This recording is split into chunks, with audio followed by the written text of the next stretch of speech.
Every Friday night, as the sun goes down, something happens in Jewish homes all over the world. In New York, in Jerusalem, in London, in Sao Paulo, in tiny villages and great cities. Families stop. They put away their phones. They turn off the television. They set the table. They light candles.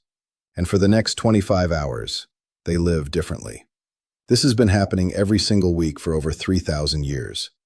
Through the destruction of 2 temples, through exile in Babylon, through persecution in Europe, through 2 world wars. Every Friday night, without exception, without interruption. And most people who have witnessed it, even people who do not share the faith, say the same thing afterward. That there is something in that room they cannot explain.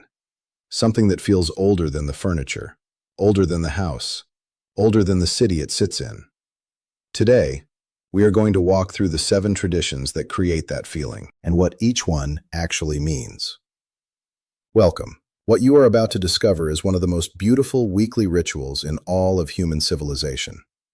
A tradition so ancient, so carefully preserved, and so deeply meaningful that it has outlasted every empire that ever tried to erase it. By the end of this video, you will understand not just what Jewish families do every Friday night, but why they do it, and what it has meant to generation after generation for 3,000 years. Before we begin, if these ancient teachings have ever given you something worth carrying, something that stayed with you after the video ended, then subscribe to this channel right now. Every week we go deeper into the wisdom, the traditions, and the hidden teachings of the Jewish people. This is a community being built by people who believe ancient wisdom still has something to say. One tap, and let's begin. The first tradition begins before the sun fully sets. The woman of the household, though anyone may do it, lights at least 2 candles. She circles her hands over the flames 3 times, drawing the light toward her, covers her eyes, and recites a blessing. Then she opens her eyes, and Shabbat has begun. The Talmud records that lighting Shabbat candles is one of the most sacred acts in Jewish life. But why 2 candles? The rabbis explain that the Torah contains 2 separate commandments about Shabbat. The book of Exodus says, "Remember the Sabbath day." The book of Deuteronomy says, "Observe the Sabbath day." 1 candle for each commandment, 1 flame for remembering, 1 flame for observing. And the reason she covers her eyes? In Jewish law, a blessing is normally recited before an act, not after. But lighting the candles is the moment Shabbat begins. And once Shabbat begins, no more fire may be lit. So the candles are lit first, and the blessing is said with eyes covered, so that when she opens them, it is as if she is seeing the Shabbat light for the very first time. For 3,000 years, this small act of covered eyes and open flame has been the door between the ordinary week and something else entirely. Once the candles are lit, Jewish families sing. The song is called Shalom Aleichem, peace be upon you. It is addressed not to the people in the room, but to angels. According to the Talmud, Tractate Shabbat, 2 angels accompany every Jewish person on their way home from synagogue on Friday night. 1 angel of blessing, 1 angel of destruction. If the home is ready for Shabbat, candles lit, table set, family gathered, the angel of blessing says, "May it be this way next Shabbat too." And the angel of destruction is forced to answer, "Amen." The song Shalom Aleichem is an invitation to those angels, a welcome, a declaration that this home is ready. For centuries, Jewish families have stood around their Shabbat table and sung this welcome to invisible guests who, they believed, had walked with them through the week and arrived at their door as the candles were lit. Before the meal begins, Jewish parents place their hands on each child's head and offer a blessing. For sons, the blessing echoes the words of Genesis. "May God make you like Ephraim and Manasseh."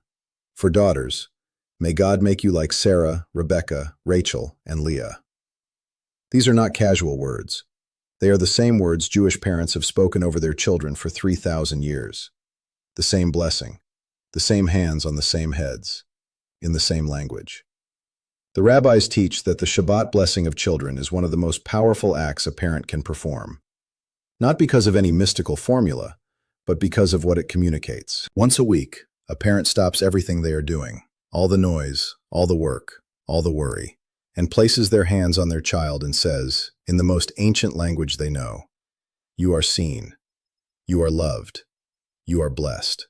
In a world that moves faster every year, this tradition, more than perhaps any other, carries something the modern world has forgotten. Now the table is gathered, the candles are burning, and the head of the household lifts a cup of wine. This is the Kiddush, from the Hebrew word kadosh, meaning holy. The Torah commands the Jewish people to remember the Sabbath day to sanctify it. The rabbis of the Talmud understood this to mean, make a verbal declaration, mark the moment with your voice. Use wine, the drink of joy and celebration, to announce that something sacred has begun. The blessing recited over the wine reaches back to the very first Shabbat, the seventh day of creation, when God rested from all he had made and called that day holy. Every Friday night, the Kiddush reenacts that first moment, not as memory, as participation. The rabbis taught that every Jew who observes Shabbat is not merely remembering creation, they are, in a sense, completing it, bearing witness to what God declared on that first, seventh day. And the wine? The Talmud says wine represents joy, not the temporary joy of pleasure, but the deep joy of meaning. The joy that comes from knowing that this day, this one day out of 7, belongs to something larger than yourself. After Kiddush, hands are washed in silence, a ritual cleansing before eating bread, and then the challah is uncovered. 2 loaves of braided bread, always 2, never 1. Why 2? The rabbis point to the book of Exodus, the story of the Israelites in the desert receiving manna from heaven. On every ordinary day, they received 1 portion, but on Friday, a double portion fell. Enough for Friday and for the Shabbat, so they would not need to gather on the holy day. 2 challahs on every Shabbat table are a weekly memory of that double portion, a reminder that on this day, there is enough, more than enough. The challah is covered with a cloth until the moment of blessing, so it does not see itself passed over while the wine is blessed first. Even the bread, in Jewish tradition, deserves to be treated with dignity. The head of the household tears the bread, dips it in salt, recalling the temple offerings, and distributes it to everyone at the table. Every person receives a piece from the same loaf, same bread, same table, same blessing. That is Shabbat. Before we continue, I need to pause for just a moment. If you are watching this and thinking, I never knew any of this, that is exactly why this channel exists. These traditions have been practiced for 3,000 years, and most of the world has never heard what they actually mean.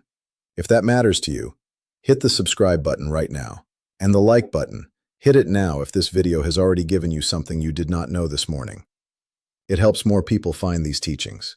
It costs you nothing, and it means everything to this community. Now, let's continue. The meal itself is a tradition. Not just the food, but the act of eating together, slowly, with songs, with stories, with Torah discussion. The Talmud teaches that the Shabbat table is compared to the altar of the temple. When the temple stood in Jerusalem, the priests would offer sacrifices on the altar, acts of connection between the people and the divine. When the temple was destroyed, the rabbis taught that the family table took its place, that every Shabbat meal, with its bread dipped in salt, its wine, its blessings, is a miniature form of that sacred service. This is why, in observant Jewish homes, the Shabbat meal is not rushed. No phones, no television, no business talk. Just the family, just the food, just the conversation. And the songs, called Zmirot, sung between courses, ancient melodies that have been passed down through generations of families who no longer exist, in cities that were destroyed, in a language that outlived every empire that tried to silence it. The Shabbat meal is not just dinner, it is an act of defiance against forgetting. And finally, as Saturday night falls and 3 stars appear in the sky, Shabbat ends the way it began, with a ceremony. This one is called Havdalah, meaning separation. A braided candle is lit, with multiple wicks twisted together, representing the intertwining of the sacred and the ordinary. A cup of wine is filled until it overflows, because a full Shabbat, the rabbis said, should overflow with blessing into the week ahead. And then, a spice box is passed around the table. Everyone smells it. Why spices? The Talmud teaches that on Shabbat, every Jewish person receives an additional soul, a neshama yetira, an extra dimension of spirit that accompanies them through the holy day. When Shabbat ends, that extra soul departs. The spices, their sharp, living fragrance, are meant to revive the spirit that feels the loss of that departing presence, to breathe in something beautiful at the moment of farewell. And then the candle is extinguished in the wine, and the week begins again. 7 traditions. 7 moments inside a single Friday night. Candles lit at sunset, angels welcomed with song, children blessed by name, wine raised in sanctification, 2 challahs broken and shared, a meal eaten without hurry, and a farewell ceremony built around spices and fire and wine. Each one ancient, each one carried across thousands of years by families who refused to let it disappear. What strikes me most about Shabbat, after studying these traditions carefully, is not the ritual itself, it is the intention behind it. The Jewish people created a weekly practice of stopping, of saying, "This day does not belong to work, it does not belong to worry, it does not belong to achievement or productivity or the noise of the world. This day belongs to something else." And they have protected that practice with remarkable devotion for 3,000 years. Perhaps that, more than anything, is what the world has to learn from it. Before you go, I want to ask you something directly. Out of the 7 traditions we explored today, which one moved you the most? Was it the parents blessing their children? The angels welcomed at the table? The spices at the end of Shabbat? Write it in the comments right now. Just the number, 1 through 7, and 1 sentence about why. I read every single comment, and I promise you, your answer matters here. This is a community, not just a channel, and communities are built in the comments section, one honest answer at a time. Now, if you have made it to the end of this video, you are exactly the kind of person this channel was built for. Someone who believes that ancient wisdom deserves to be understood, not just admired from a distance, but actually learned, actually carried. Subscribe right now if you are not already, because next week, we are going even deeper into a tradition that most people have seen but never understood. And I do not want you to miss it. Hit subscribe, hit like, and I will see you in the comments. Shalom.